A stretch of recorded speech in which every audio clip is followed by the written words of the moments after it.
All right, you've probably been hearing a lot about the effects of climate change when it comes to wildfires, especially because of the devastation that we're seeing right now tear across Southern California, really hitting home for a lot of us who may be from there. Perhaps you used to live there, or you just have family and friends who are still there. And we're joined today by Drew Peltier. He's an assistant ecology professor at UNLV in their School of Life Science. And Drew, thanks so much for joining us. As I mentioned off top, so many of us are feeling the effects of this fire because we have friends and family there, and you're no exception. And so I thank you for taking the time as you're worried about the people who are close to you and how they're doing. A lot of people asking as we see fire after fire, erupt, and now we have a sixth fire today. Why? How did this happen? And that's something that you study. Yeah, so I'm kind of a climate change ecologist, and this is something that climate scientists have been warning us about for really a pretty long time, 10 or 20 years now at this point. And so unfortunately, this seems to be something that really is kind of expected, plus a little bit of bad luck. So what seems clear is that this is an example of climate warming really driving much more extreme climate conditions.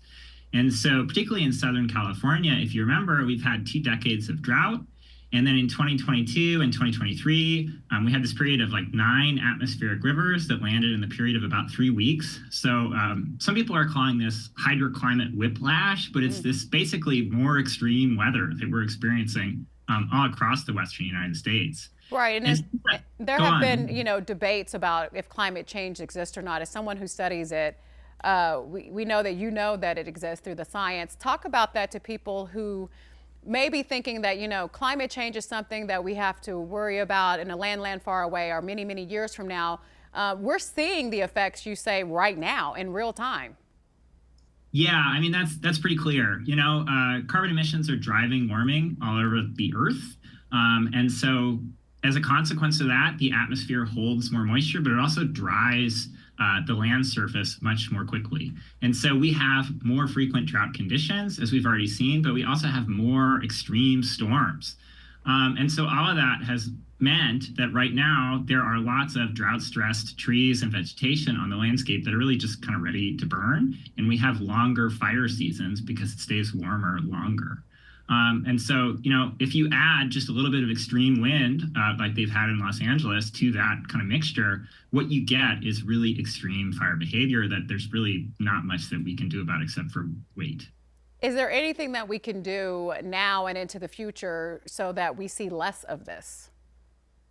Yeah, I mean, we got to stop climate change, basically. All evidence points to conditions like this only becoming more frequent in the future as we continue to emit carbon dioxide into the atmosphere. This is really just another example of how warming really makes all of our existing problems lots more difficult and more extreme and hard to mitigate. Yeah. So is there anything that we can do, live our lives differently to perhaps mitigate the situation and reverse it in some way? Certainly, I think that's important. I ride my bike to work. But I think on a larger scale, we need to, as a society, kind of figure out ways to transition to alternative energy sources and, move the whole world away from so much emission of fossil fuels.